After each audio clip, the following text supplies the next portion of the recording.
This is Osiris Frost. In today's episode, I want to talk about player organizations and building community in Star Citizen. Some of the topics I'll raise are traits to think about when selecting an org, reasonable expectations for membership, desirable leadership qualities, and some general thoughts on gaming communities. Now remember that Star Citizen is just a game, and the primary objective of any game should be to have fun. Also, given that everyone has a unique perspective, your mileage on some of these opinions may vary. So, with that out of the way, let's jump in. First, I'd like to start by talking about player organizations. Player organizations in Star Citizen are what are also often called guilds in many MMORPGs. It is a collection of players who tend to have the same sort of gameplay focus, and they play most commonly with one another, as opposed to the other random players that they might come across. Some traits to think about when evaluating a player organization that you're either already a member of or thinking of joining. Well, right at the top of my list are time zone considerations. During what times is the organization active? When is most of its membership online? How does their schedule relate to your schedule? Is time zone a factor? If you can't play with members of your org because they're not playing at the same time as you, then maybe you need to find another organization. You probably won't have much trouble finding an organization that is active in your time zone and will give you those sorts of experiences with just a little bit of research. Some larger organizations seek players in multiple time zones. Reasons for this can vary from asset protection to always being available for certain types of missions. Another thing to consider is the size of the organization. Is it too small? Is it too large? Is it just right? I personally think that over 100 players in an organization starts to get a little unwieldy. If you consider Dunbar's number and relate how many people you personally know in your life, how many friends and family and close acquaintances, work associates you already have meaningful relationships with, and then you add to that the people you game with, how many more people is it really possible for you to know? A big guild is not necessarily a deal breaker. I'm not saying you should quit your organization if there's 500 people in it. What you can focus on is getting to know your crew, getting to know the other ships you work with and their capabilities, and ensuring that you have access to leadership. And you can probably excel in an organization with those conditions in place. The next factor to consider are what sort of gameplay opportunities are available in this guild. Do they cater toward a certain gameplay style, say mining or transportation or piracy? And how do your interests relate to those? If you consider your interest in Star Citizen and have a hard time envisioning how you can dovetail into that organization's activities, then maybe it's time to look elsewhere. The flip side of that, and something in my mind to be wary of, are organizations that say that they cater to all sorts of gameplay types. In my view, this sort of generalization may be disadvantageous to organizations, as they may spread their attention and resources too thinly to really excel in any one area.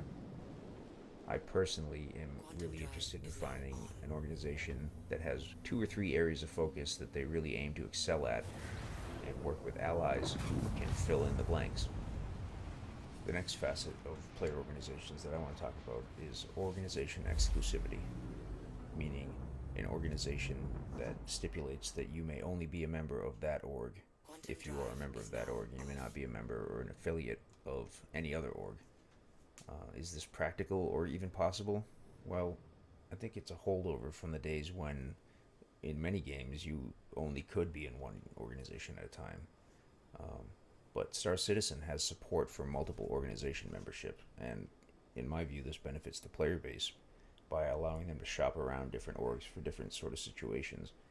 They can become a member of a shipping organization and take part in commercial ventures that way, and then they can be a member of a private military corporation, and maybe on the weekends they fly their fighter plane.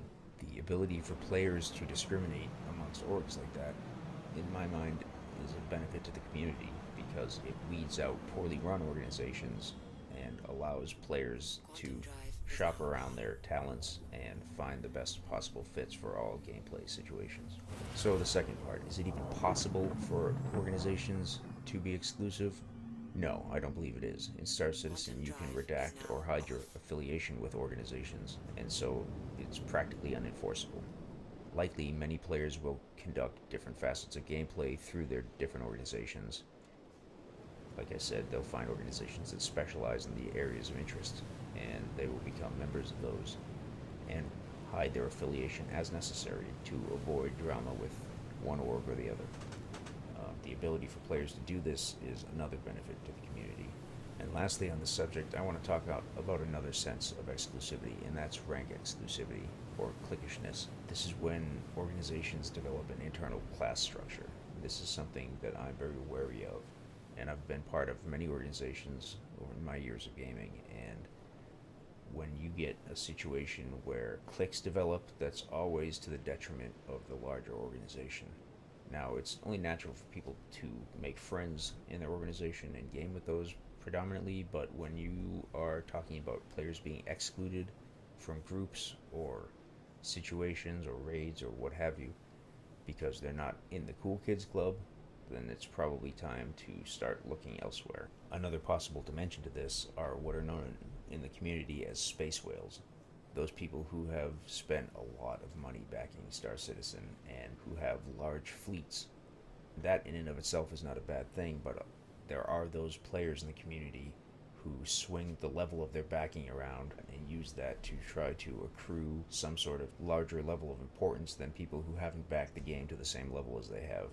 And that's not a good situation to have in an organization. It creates resentment and a toxic atmosphere. So if you're part of an organization and anything like that is going on and you get the sense that there's like a VIP culture in the organization, I would definitely encourage you to stay away from that type of situation.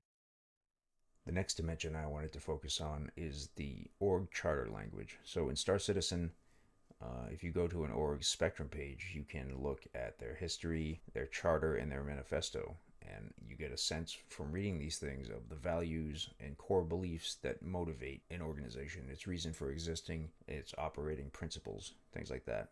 And you can really find out a lot about an organization by reading what is explicitly said and reading between the lines. Some of these organizations out here, the way they phrase things, really a situation of expectations versus rules. And that goes back to what I said at the beginning of the show, where Star Citizen is a game. It's not a job. Most people, I think, are playing it to have fun and not to feel like they're being bossed around. And if you find an organization that starts explaining in detail this huge code of conduct and this is how you'll comport yourself on forums and you're going to always wear our logos and you're going to ask permission from higher ups before you post things, like that's just crazy talk.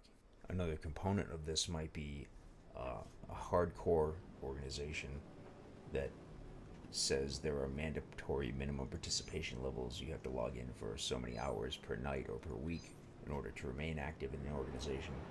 Now that might be the experience that you're looking for, but it's definitely telling if an organization is upfront that they are screening for that sort of commitment. Something else to keep an eye out for are organizations that post a public disclaimer about their intolerance of isms. Isms like sexism, racism, homophobia, things like that. And of course, I don't want to be a part of any community that is demeaning to people or disrespectful or hateful. Hear me out. I don't condone any of that behavior. No reasonable person does. The specific issue I'm addressing here is this public virtue signaling. In my opinion, those who feel the need to advertise it are often the same ones who are quickest to go on a witch hunt. I'll just leave it at that. What else? Questioning rank and following orders. This one I always get a kick of when I read an organization's page and they strongly say that you will not ever question rank or you will not go against the orders of a ranking member. To me, that's hilarious. This is a video game. I was in the military, and this is not the military. This is a video game.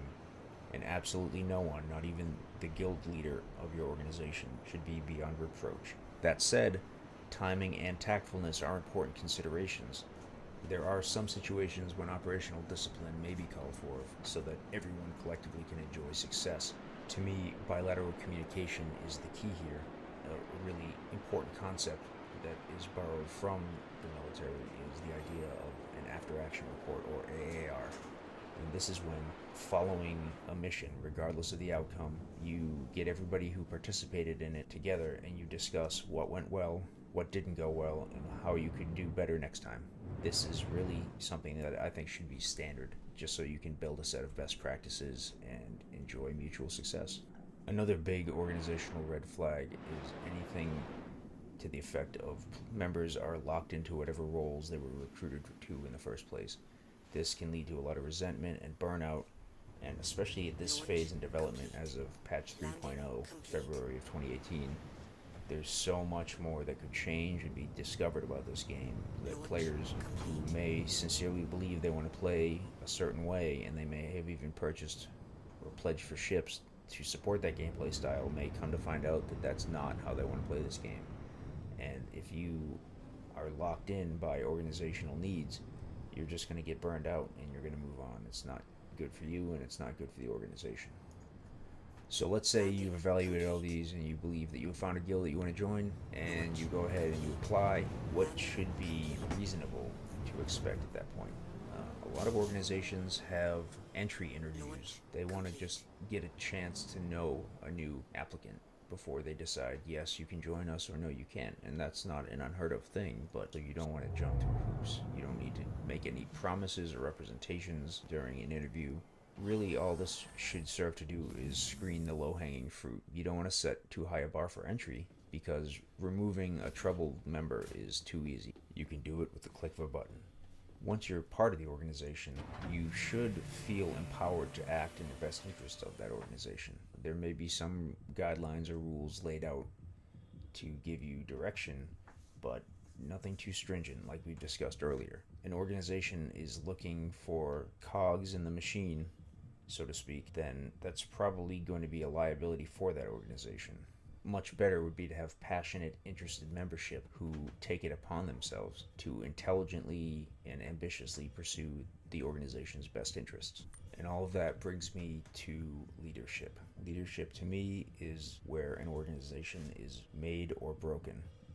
It is the most important element of any organization. It is also one of the most frequently misunderstood elements of organizations.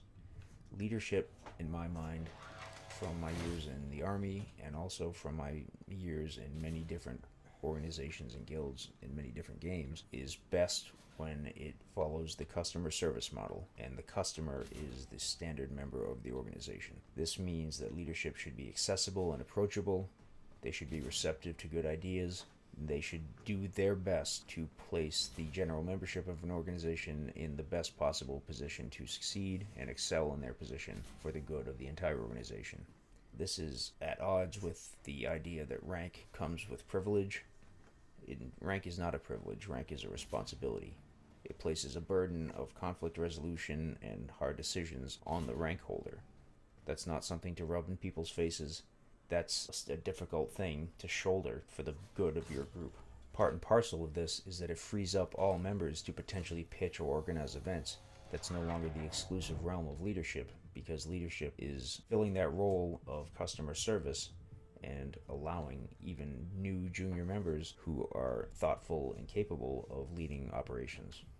Now, I could wrap up this discussion there, but I personally feel as though the point of an organization is to build community in the game. To that end, another way to build community is through an activity called Bar Citizen. So what is Bar Citizen? Bar Citizen is an event which is organized locally at areas all over the world by players of Star Citizen who want to get together, usually at a pub, that's why it's called Bar Citizen, and meet other players and discuss what excites them the most about the game. This is a great way to meet new players. If there's one in your area, I definitely recommend checking it out. The idea was conceived by a member of the community named Jorunn, and he's a really great guy, and if you are interested in starting a Bar Citizen chapter in your area, or finding out if there already is one and how to get involved, he can point you in the right direction. In my case, I founded New Hampshire Bar Citizen with the aim of meeting players that I would enjoy gaming with. To my mind, the whole effort of founding New Hampshire Bar Citizen and holding all these events will have been worth it if I meet even a single player who I end up gaming with for years to come. So some of you may already know that there's also a New England bar citizen. There are bar citizens all over the place, so why did I feel like I should go ahead and start New Hampshire bar citizen when there's New England bar citizen? Well, there are a lot of great guys in the New England bar citizen community, and I'm somewhat active on their Discord channel. But in my opinion, New Hampshire was a sufficiently distinct geographic region from greater New England, and I didn't feel as though it was something that fell within the ambit of greater Boston. I thought that there were enough people in my neck of the woods who were interested in this, just from having conversations with my friends, that over time something could take off up here. And so I started the local chapter. I've already had 2 events and brought a new player into the game, got a friend of mine to commit to playing, and I'm looking forward to growing in the future. So when is our next event? At this point, we are holding events quarterly in conjunction with the approximate release of each major patch. So 3.1 is due out at the end of March. So you can keep an eye out on our social media pages for a date and venue announcement sometime around mid-March probably. Those pages are Twitter. You can find us at NHBarCitizen, all one word, and on Discord, which I will link in the show notes below. And if you're interested in checking out or founding a local chapter of Bar Citizen, I will post information in the show notes below that you can use to do that. Well, that's all for today's show. Thanks for watching. If you're new to Star Citizen, or you know someone who's thinking of playing, you or they can earn 5,000 UEC on your account by registering with my referral code, which you can find in the show notes down below. If you have any questions, feedback, or episode suggestions, go ahead and leave them in the comments. And if you haven't already, please be sure to like and subscribe. I'd really appreciate that. Thanks, and I'll see you next time.